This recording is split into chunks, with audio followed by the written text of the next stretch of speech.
O Senhor esteja convosco. Proclamação do Evangelho de nosso Senhor e Salvador Jesus Cristo, segundo Mateus. Glória a vós, Senhor. Naquele tempo os fariseus fizeram um plano para apanhar Jesus em alguma palavra.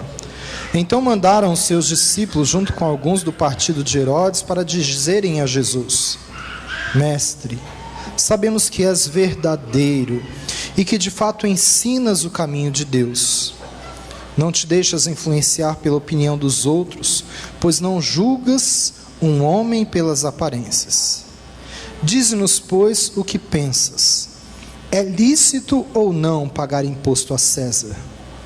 Jesus percebeu a maldade deles e disse: Hipócritas, por que me preparais uma armadilha? Mostrai-me a moeda do imposto. Levaram-lhe então a moeda.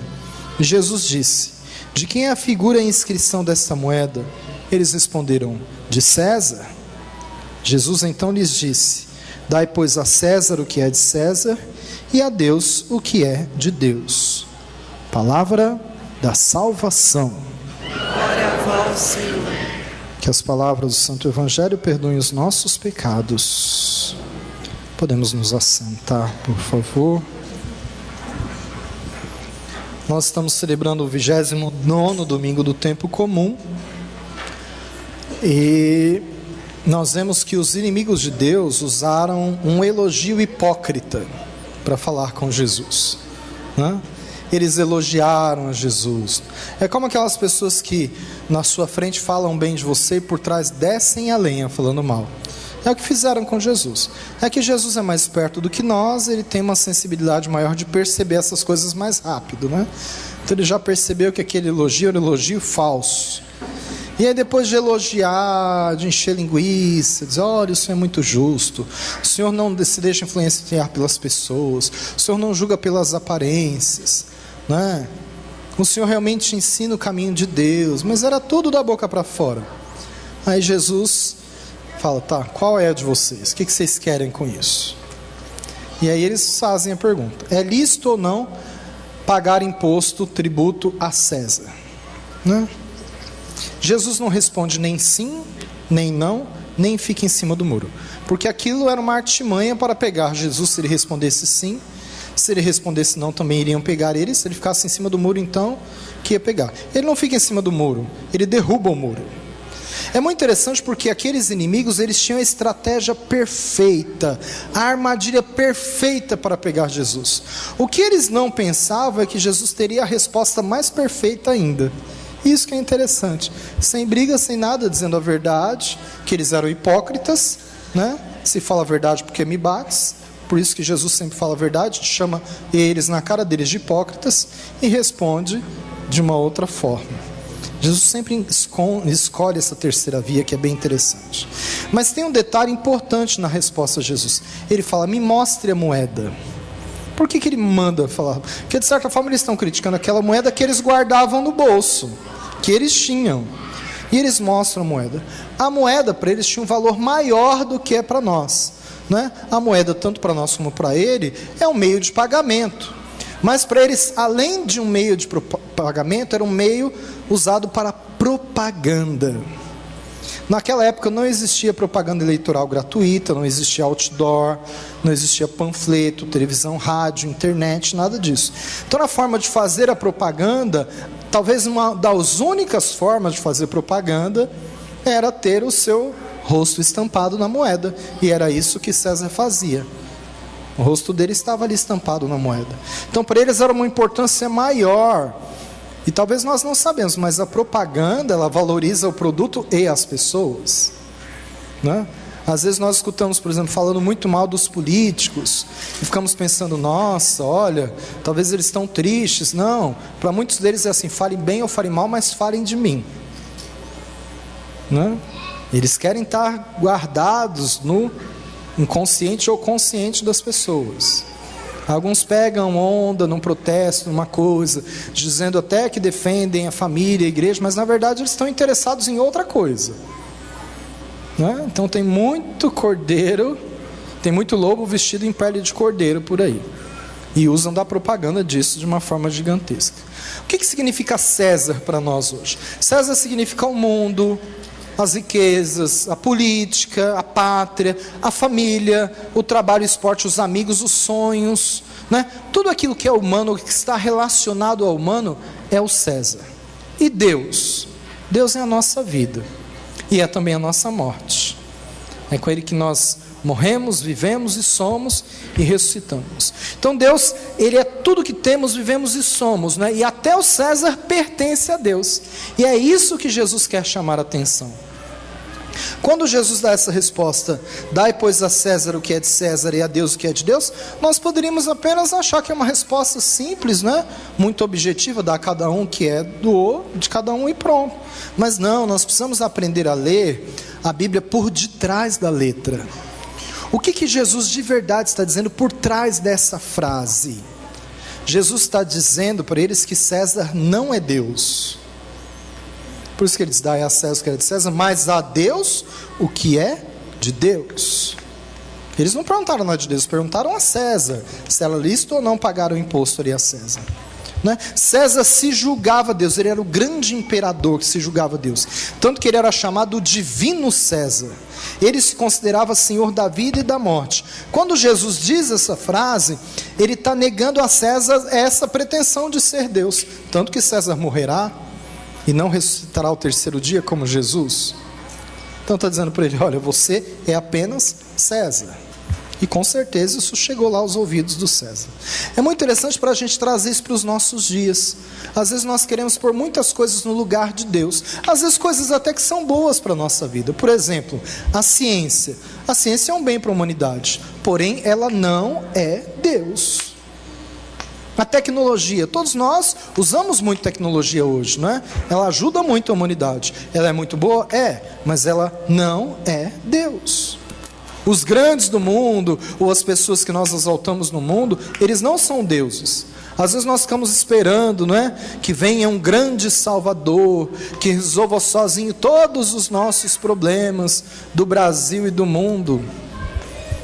Não existe deuses, gente. Existe um só Deus, só o Senhor é Deus. Então, a grande tentação que nós temos é colocar no lugar de Deus tantos Césares que nós temos na nossa vida por aí. E aí nós percebemos se nós somos ou não verdadeiros adoradores de Deus, porque nós confundimos as coisas. Nós achamos que adorar a Deus é só quando nós viemos na igreja e temos o Santíssimo Sacramento exposto, e aí nós estamos ali rezando, aí nós achamos que ser adorador é só isso, é só naquele momento, mas não é. Adorar a Deus não é só quando nós estamos diante de Jesus sacramentado, não, é o tempo inteiro, é na nossa vida, é no nosso trabalho, é na nossa família, é no nosso dia a dia, permanecer adorando ao Senhor, naquilo que nós somos, naquilo que nós fazemos, em todas as atitudes que nós temos. Então nós não podemos agir como aquelas pessoas que às vezes quando estão na igreja fazem um semblante, um rosto, uma cabeça, às vezes até uma postura que é mais piedosa do que o Papa. E aí depois no dia a dia, na sua casa, na sua família, no seu trabalho, fica virado no giraia lá. Que adoração é essa? É uma adoração hipócrita. Santo Agostinho dizia que o cristão, ele é um outro Cristo. Então ele precisa de ser o próprio Cristo para as outras pessoas também.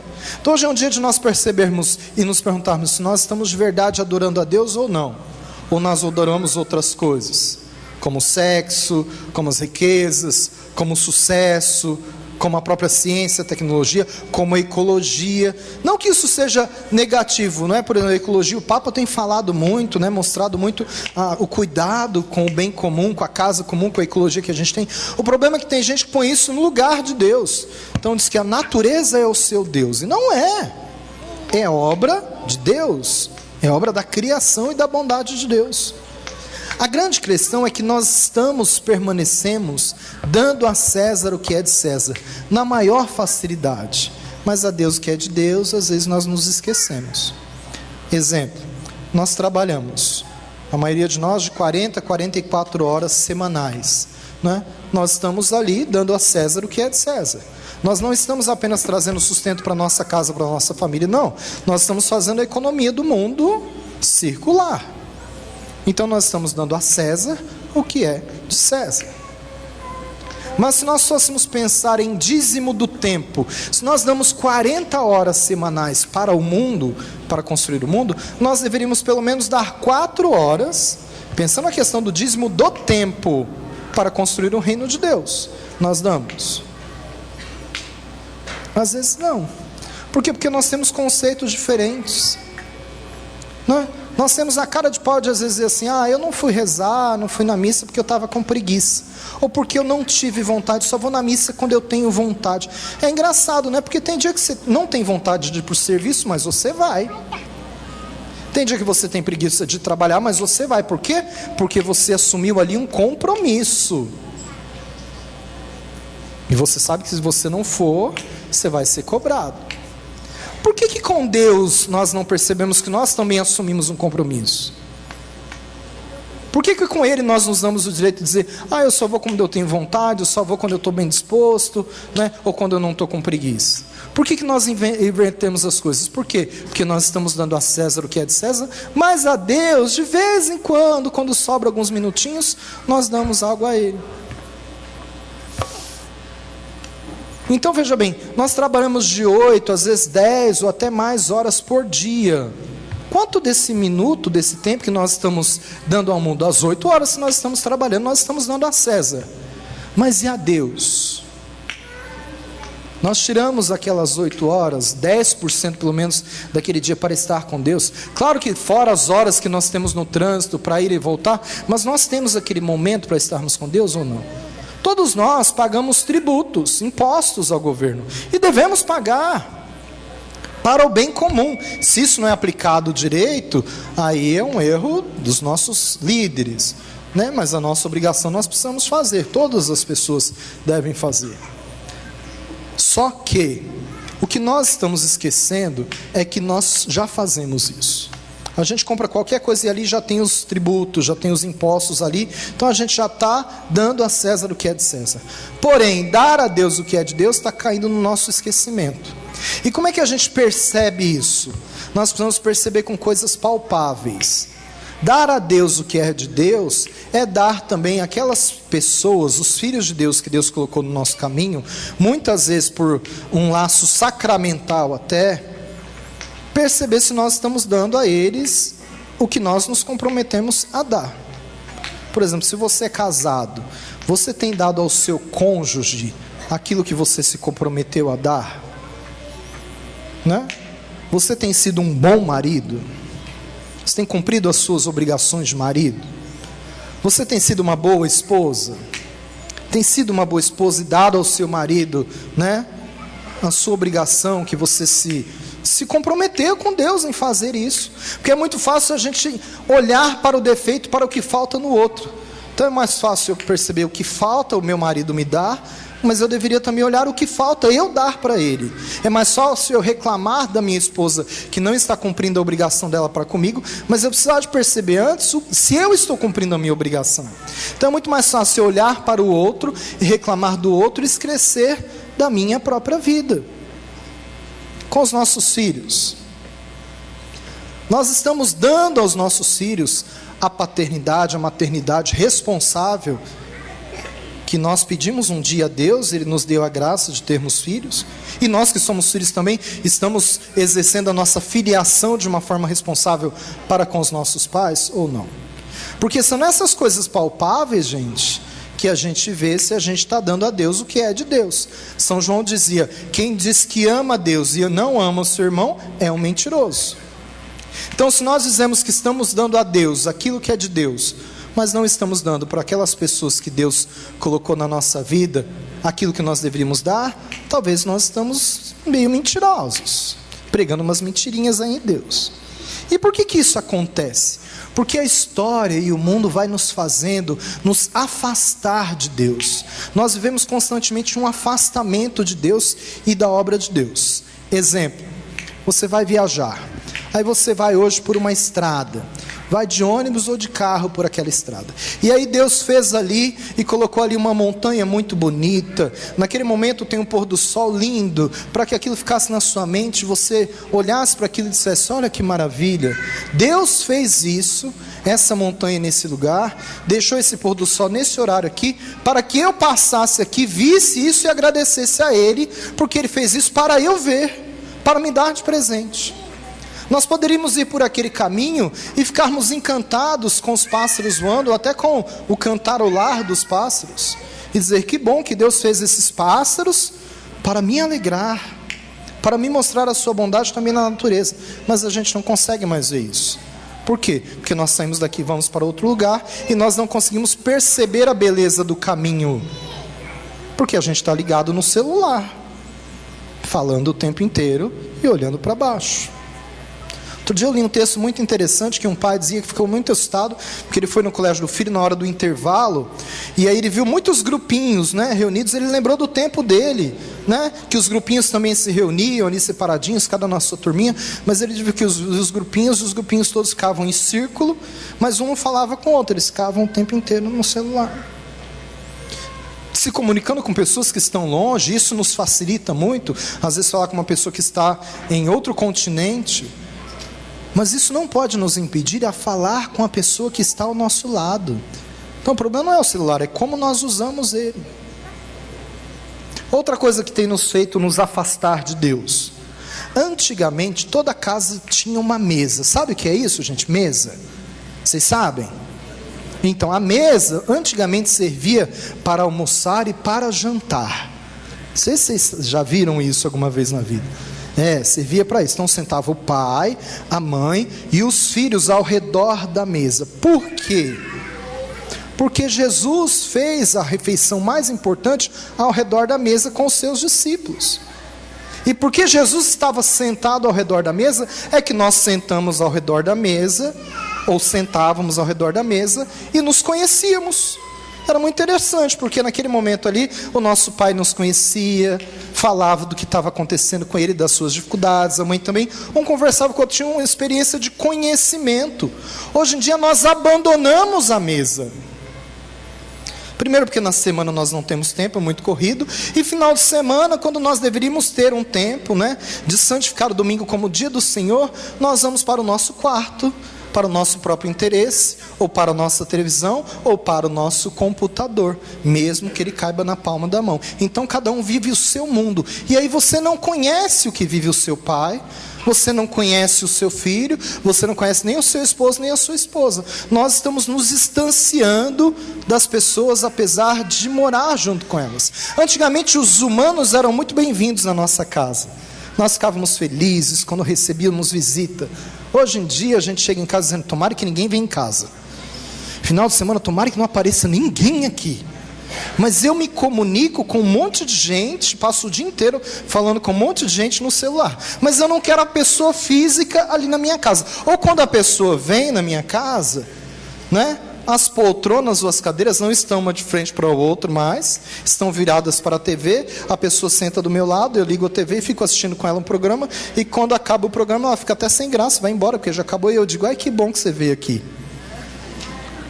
Mas você não conversou com ela. Por quê? Porque nós estamos mudando o nosso conceito, nós estamos nos afastando das pessoas. E veja bem, essas pessoas são filhos de Deus, nossos irmãos. Eles foram criados à imagem e semelhança de Deus. Mas nós queremos nos afastar dele. Nós não queremos estar mais perto deles. Antigamente, quando os pais chegavam em casa, eles eram recebidos pelos filhos, que iam correndo os abraçar em gratidão, porque eles tinham trabalhado o dia inteiro. E eles eram gratos pelos pais, trabalharam e tragam o sustento para casa. Hoje em dia parece que se criou que isso é uma obrigação dos pais, e os filhos não têm que agradecer a nada. E também às vezes eles estão tão ocupados nas redes sociais que eles não conseguem nem ver que o pai chegou ou que o pai saiu. Também por causa das dificuldades de hoje em dia, Antigamente o pai e a mãe saíam de manhã, colocava o filho no colégio, depois ele ia trabalhar. Hoje em dia ele tem que sair mais cedo. Não é mais ele que leva, nem que busca os seus filhos para o colégio, muitas vezes. Então, muitas vezes está sumindo esse contato.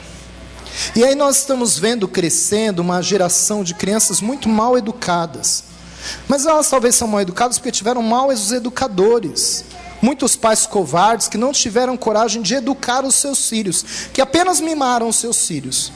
E aí nós vamos criando uma geração de adultos que são extremamente infantis.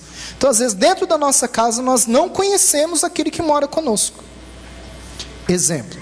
Digamos que nesse final de ano, no amigo secreto, você tire o seu filho de amigo secreto.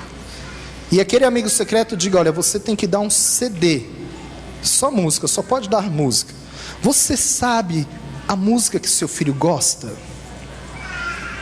O estilo de música que ele escuta? Que às vezes hoje em dia é difícil, porque a maioria usa aquele fone de ouvido, você não sabe o que o outro está escutando. Às vezes nós não conhecemos o outro, e não temos como conhecer, porque é tudo muito secreto e muito individualista. E aí talvez isso pode ser um sinal de que nós não conhecemos aquela pessoa. É muito interessante que hoje eu vejo as pessoas falando assim, nós vamos sair hoje para comer fora, vamos comer comida caseira. E eu fico pensando, mas comida caseira não é feita em casa? Então hoje mudou o negócio, as pessoas saem de casa para comer comida caseira fora. Então o próprio nome está errado. Comida caseira fora da rua. Comida da outra casa. Não seria mais interessante nós cozinharmos juntos ali? Cada um faz lá, a filha prepara a salada, o filho prepara a mesa, o pai prepara ali o churrasco, a mãe prepara ali um arrozinho, feijão, pronto. Nós ficarmos reunidos, só nós, em família, que também às vezes a nossa casa parece um corredor, é tanta gente entrando e saindo, que a gente sabe da vida de todo mundo, menos do nosso filho, porque não dá tempo. Não dá tempo. Quantas vezes nós ficamos reunidos só em família? Às vezes nós não ficamos, nós não nos permitimos com que isso aconteça mais.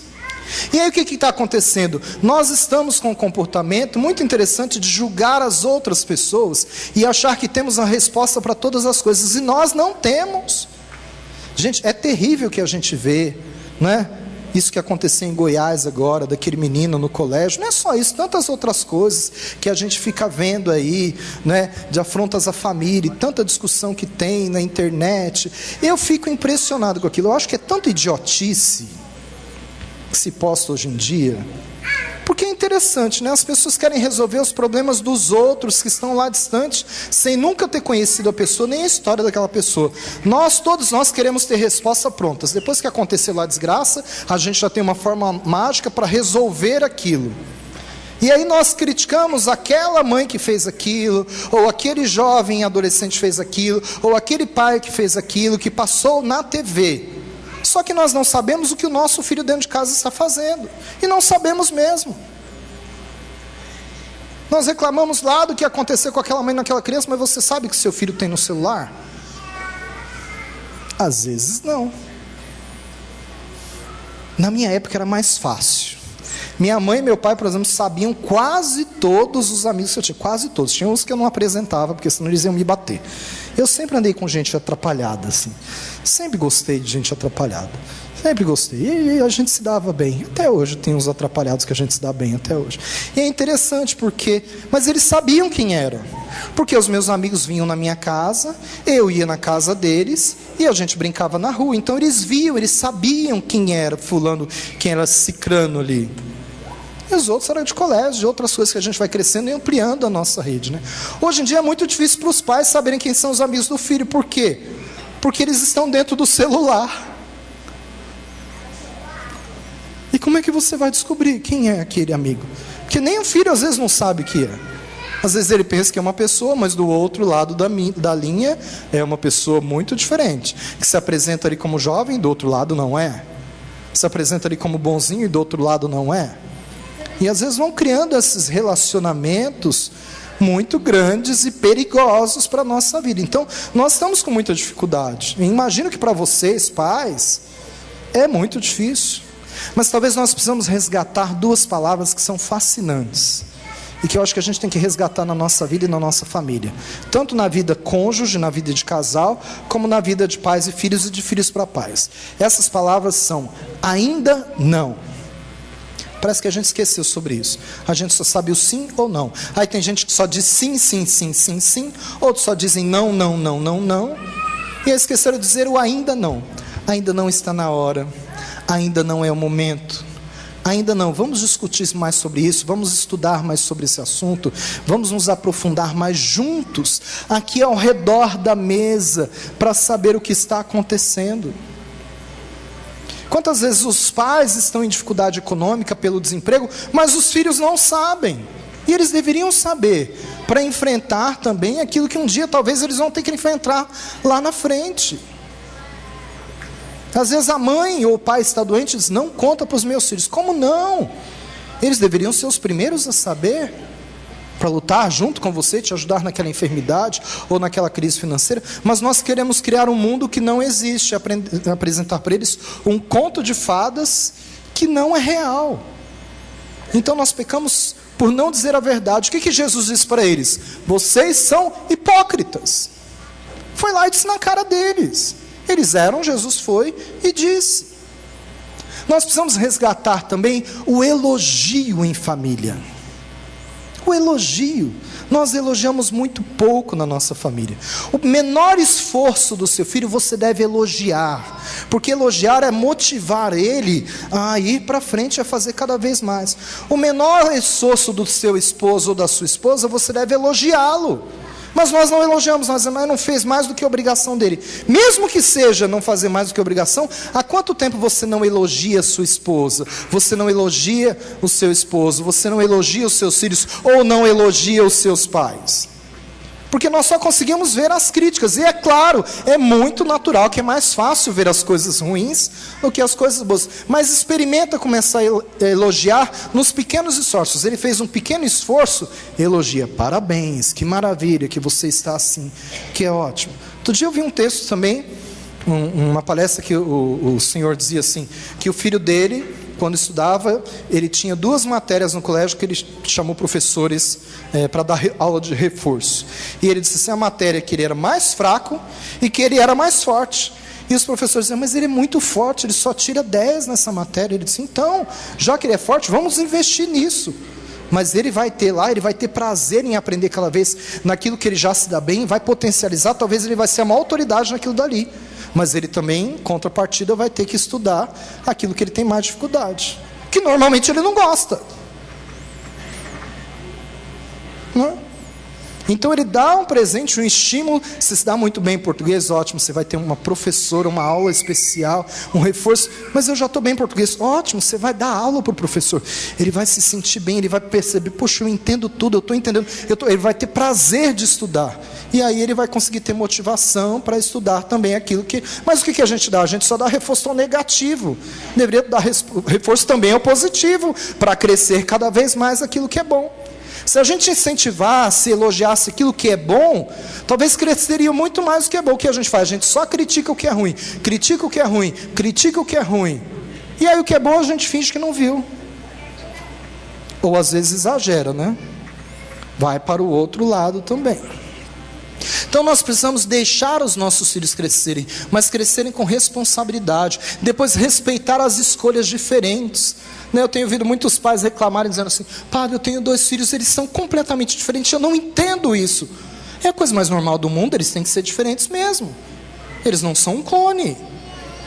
E que bom que eles são diferentes. Então nós precisamos, gente, olhar para dentro de nós, tomar muito cuidado com aquilo que a gente faz. Jesus disse, se teu irmão pecar, fale com ele. Isso parece que foi esquecido na família. Então às vezes o casal tem problema, antes da esposa sentar com o esposo para contar, para falar, para dialogar com respeito, carinho e caridade sobre o problema, ela já falou para a família inteira. Aí o que acontece? Acontece um negócio chamado fofoca familiar. Todo mundo fica sabendo, quando chega no ouvido dele, ele já se arma. Ou às vezes com o filho, tem um problema com o filho, antes de tentar resolver, sentar e falar com o filho, já contou para a parentada toda. E parente gosta de fofoca, gente, a gente sabe disso, porque a gente gosta também de falar da vida alheia. E aí não conseguiu resolver aquilo dali. Quando Jesus tinha 12 anos, eu canso de me falar isso, ele foi para lá, para o templo, pregar aos doutores da lei. Maria e José perderam ele. O que eles fizeram? Eles foram juntos resolver. Por que a gente continua ainda jogando a culpa do outro? Não, a responsabilidade é só da mãe, a responsabilidade é só do pai. Não, é dos dois. Eram juntos, sentados na mesa em família, que eles podem talvez conversar sobre isso, mas é mais fácil fingir que nada acontece, fechar os olhos, dizer eu não quero ter problema. Você não vai ter problema agora, vai ter depois, e talvez depois é muito maior. Então não exageres, a sua vida não pode ser só de críticas, nem pode ser só de elogios, de passar a mão na cabeça. Não, tem que ter um meio termo. Você não pode ser negligente naquilo que Deus te deu, nas pessoas que Deus te deu. Você também não pode ser permissivo. Você também não pode ser totalmente autoritário, porque a autoridade é Deus, não é você. Então em todas as coisas nós não temos, gente, manual de instrução. Não existe manual de instrução de casamento, nem de filhos. Não existe, cada caso é um caso. Mas o segredo mais certo para a gente acertar é pensar o que Jesus faria agora, neste momento, nessa situação, com aquela pessoa. Porque tem que ser humilde, pensar assim, bem, a minha vontade é torcer o pescoço do outro. Não é verdade, gente? Se a gente pudesse, a gente matava o outro. É verdade. Às vezes a gente tem vontade de matar o outro que mora com a gente. Mas a gente sabe que não pode, graças a Deus tem a moral. A moral nos... Então na hora eu falo assim, olha Senhor, a minha vontade de fazer isso, porém eu não posso fazer a minha vontade, mas a tua vontade. Então, o que Jesus faria nesse momento? Aí a gente recorre à Bíblia, vê o que Jesus fez em algo parecido e vê como que as coisas funcionaram. E diz, Jesus tomou essa atitude, então eu vou tomar atitude conforme ele tomou. E aí nós conseguimos ir pelo caminho certo. Eles foram, elogiaram Jesus, Jesus percebeu que não era verdade, Jesus olhou e disse para eles, vocês são hipócritas. Eu não estou acreditando nesse elogio, mas ele falou para eles. Ele não foi dizer para os outros, escondidos, quando às vezes a gente fala para todo mundo, menos com a pessoa que a gente tem que resolver o problema. Então eu acredito de verdade que nós devemos dar a Deus o que é de Deus, mas para isso a gente tem que ver se estamos dando, à medida disso, se nós estamos dando às pessoas que Deus pôs na nossa vida aquilo que nós devemos dar. E a partir daí nós temos uma medida para perceber se nós estamos dando a Deus aquilo que é de Deus. Eu acredito até que as nossas finanças devem ser dadas a Deus, que é o nosso dever, a nossa obrigação contribuir com a obra de Deus. Aliás, no grego desse texto, a palavra dar significa também devolver. Por isso que a igreja fala de coleta, fala de dízimos. Por isso que as coletas de hoje, desse domingo, não ficam para as comunidades, elas vão todos para um fundo missionário. Uma vez por ano nós fazemos isso, para sustentar essas pessoas que fazem missão espalhadas pelo mundo inteiro. E quando nós nos tornamos, ajudamos o missionário, nós somos missionários.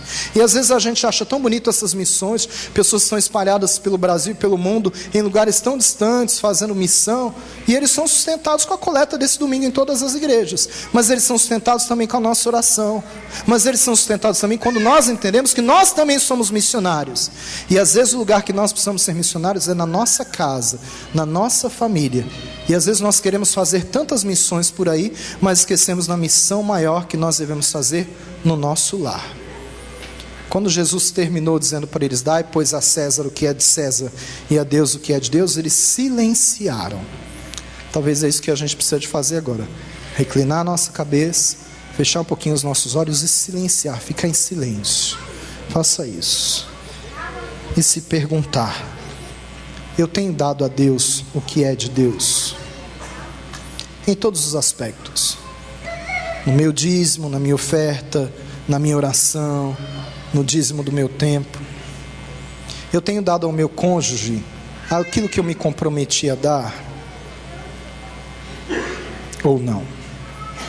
Eu tenho sido um bom esposo, uma boa esposa? Eu tenho me dado a ele naqueles compromissos matrimoniais que eu assumi? Eu tenho me esforçado a ser um bom pai, uma boa mãe? Eu tenho dado uma maternidade, uma paternidade responsável aos meus filhos? Ou eu tenho terceirizado a educação deles? Eu tenho dado aos meus pais a obrigação de ser um bom filho? Ou eu sou uma pessoa individualista que só penso no meu próprio umbigo? Talvez nessas coisas nós vamos perceber se estamos dando a Deus o que realmente é de Deus.